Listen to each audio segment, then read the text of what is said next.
the proposed deal with the EU suffered two fatal flaws.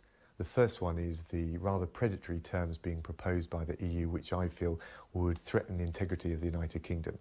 And secondly, in relation to the so-called backstop, basically what that would do is indefinitely, if not permanently, lock us into a regime which I believe would be damaging to the economy but devastating for public trust in our democracy.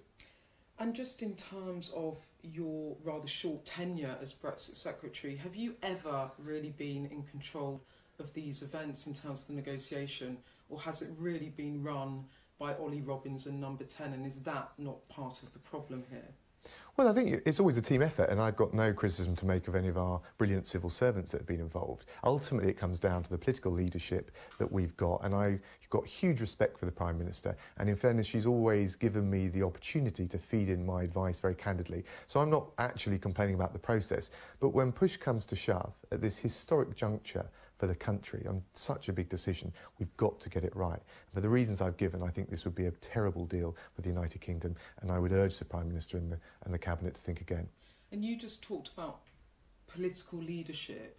Brexiteers, who you are, of course, one, have been very clear on the backbenches that this was all about trying to change the policy, trying to change the direction in which the Prime Minister was going in, not trying to change the personnel. That seems to be shifting now. Do you think it's time to actually change the Prime Minister, not just the policy? No, not for me at all. I support this Prime Minister. I have huge respect and admiration for her. I've got to know her a lot better since working as her Secretary of State. But the reality is we all need to keep our promises, and as Conservatives, in our manifesto, we made a very clear commitment to exit the single market and the customs union. And I think as well as being good for the long-term health of this country economically, it would be devastating for us to row back on that commitment. We need to keep our promises, and I'm confident this Prime Minister can do it, but I think we need to change course. Just in terms of what has happened today, you obviously are so important around the Cabinet table as the Brexit Secretary to support what was already a very controversial set of proposals. This has set off a chain of events, your resignation, that could trigger a coup against the Prime Minister. It could trigger a general election. It could even trigger no deal. I mean, how are you feeling about that? Are you feeling a bit guilty, worried, anxious? Well, I feel pretty clear-sighted about this. I remain loyal to this Prime Minister. I want her to stay and make a success of Brexit. And I've recognised the inherent compromises we needed to make. I took this job at a time where a lot of people were very unhappy with the Chequers proposals. And I've worked really hard with all of our team, whether they're leavers or remainers, to try and get the right deal.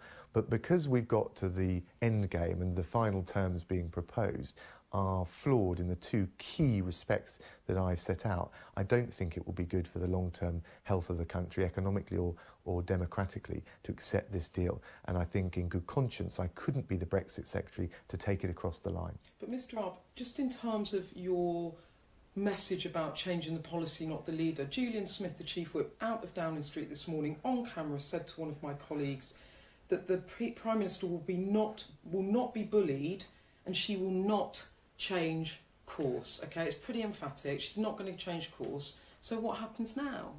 Well, look, I think I've got huge respect for Julian Smith and all the members around the Cabinet table. We had 5 hours in Cabinet, and I listened very carefully, respectfully, and really tried to work through and thrash through all the different issues that all my colleagues had. But at the end of the day, we must keep our promises. And I don't think the deal that is being proposed could pass a vote in Parliament. And far better to rest the initiative, be in control of events, and recognise that we need to change, of course, than to come up against the brick wall of Parliament saying, no, this is not an acceptable deal. Just to be clear about that, though, she obviously just stood up in Parliament and is pressing on. She had a handful of supporters from your benches, but to be honest, there were far more critical voices. What should happen next, in your view? When you say change course, what does she need to do to keep her job? Well, it's not about, I don't see it about that, although I want her to stay in office and I want her to make a success of Brexit and have a successful premiership. But in relation to the terms that are being proposed, I think we need to go back to Brussels and make a best final offer. And I think there's only about 2 things that would need to change, and they're the ones that I've highlighted around the backstop and around the treatment of Northern Ireland. But other than that, I think we can do a deal with our EU partners. At the same time, we must be willing to show the resolve to walk away. That would cause short-term disruption, but we can manage it, not all of it, but it would cause some short-term disruption. We need to be honest with the British people about that, but also to be clear that the worst of all worlds would be to accept a deal that would do permanent and very serious damage to the long-term health of our economy, and which would also be, I fear, devastating for public trust in our democracy. Just when you were in Cabinet, you presumably made these remarks around the table. Theresa May came out and said she had collective support for this deal. Had you told her something very different at the table, that you couldn't support it and you would leave her Cabinet? I made it clear that I couldn't support and that I thought this proposal was indefensible, but I didn't get into resignation issues because that's actually not the professional thing to do. I made it very clear immediately after the Cabinet meeting to the Chief Whip, which is the correct professional thing to do, that I wouldn't be able to support this, and I would, as a result of collective responsibility, need to step down. So I have tried to behave as professional as I can in the circumstances. I support this Prime Minister, but we need to change course on Brexit. And Mr Raab, just one of your colleagues, David Mundell, I'm sure you might have seen his remarks that he's made just recently about you. He said, "I'm not taking lessons on standing up from carpetbaggers, standing up for the UK from carpetbaggers. Only a couple of years ago, Dominic Raab was proposing introducing a Bill of Rights into Scotland which would have overridden the Scottish legal system and devolution. I'm not impressed by his latter-day commitment to the Union.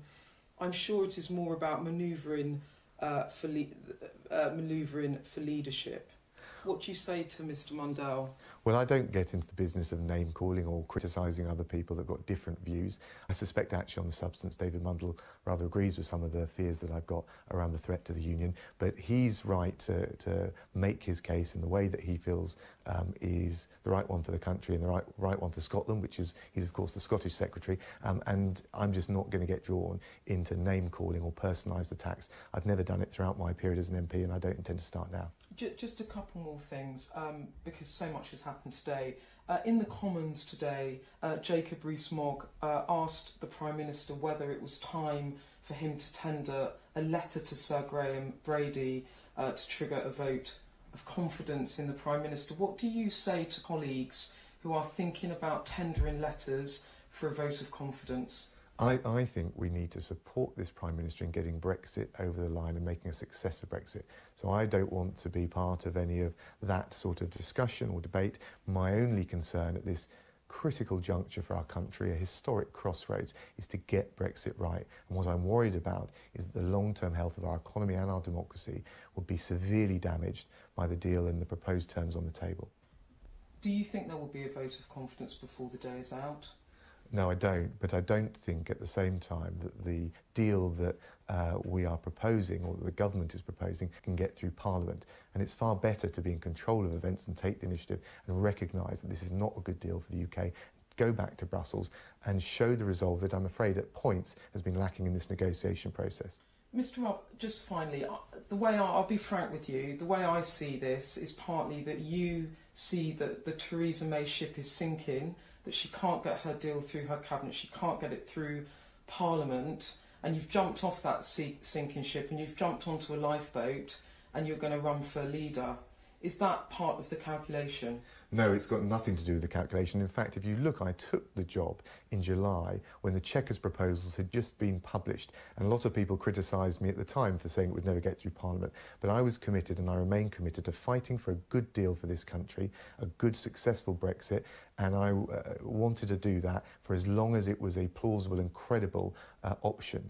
And that's what I've done since July, and I think we've got to a point with the proposed terms on the table, the way that Northern Ireland would be treated, and I think the EU has behaved in a predatory manner towards Northern Ireland, the way that they have sought to lock us in to this economic regime without representation, without a means of exit, and which would conflict with the promises we made at the last election.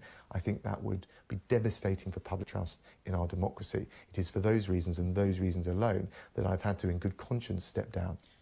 Just one other thing. I know that you're saying that you are not attacking the person, I understand that, but she has said, the Prime Minister has said that she will not change course. If she doesn't change course on this proposal in the coming weeks, at that point do you think her position becomes untenable? I'm not saying that you want to pull the trigger, but does her position in Parliament and in the party become untenable? Well, I think the real risk here is that we don't get the deal through Parliament and we don't pass the meaningful vote, at which point there'll be a lot of uncertainty. There's risks all around. In fairness, I respect those that think there are risks of not trying to settle on the terms that the EU are seeking to impose on us. But there are risks all around, and I think what we need to do now is demonstrate the resolve, go back and say to Brussels, look, we want to do this deal, but not on these terms. There's only some relatively small changes that need to be made, but they're crucial changes to make it acceptable to Parliament and I think the British public at large, and I think that's what we should focus on.